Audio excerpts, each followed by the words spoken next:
سامعین ناظرین، infection control society آپ کی صحت کے لیے، آپ کی آگاہی کے لیے، مضامین آپ کی سماعت کے لیے پیش کرتی ہے، اور ایسی معلومات جو کہ بہت ہی آسانی سے آپ جس کے اوپر عمل کر سکتے ہیں اور اپنی صحت کو بہتر رکھ سکتے ہیں۔ خواتین کے لیے یہ معلومات ہونا انتہائی ضروری ہے کہ وہ اپنے آپ کو بریسٹ کینسر سے کیسے محفوظ رکھ سکتی ہیں۔ انہی اشیاء کے بارے میں ہم آپ کو بتانا چاہیں گے۔ السی کے بیج، آپ السی کو بطور بیج یا پیس کر یا اس کے تیل بھی استعمال کر سکتی ہیں۔ السی کے بیج میں پائے جانے والا اومیگا 3 فیٹی ایسڈ کیمیائی مرکب لیگنان اور فائبر ان سرطانی خطیوں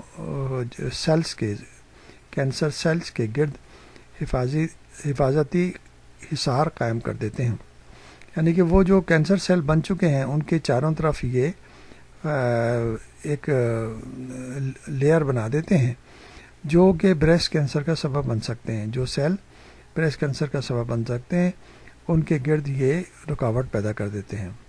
آپ السی کے بیج دہی پر یا پھلوں کے گودے پر چھڑک کر یا اس کے تیل سلاد پر ڈال کر استعمال کر سکتے ہیں۔ اس سے آپ جو ہے نا کینسر کے خطرے کو کم کر سکتے ہیں۔ دوسرا جو ہے برازیلی nuts selenium, fibre, phytochemical سے لبریز ہوتے ہیں۔ اپنی ان خصوصیات کی بنا پر وہ انفلیمیشن کا مقابلہ کر سکتے ہیں، بیماریوں سے بچانے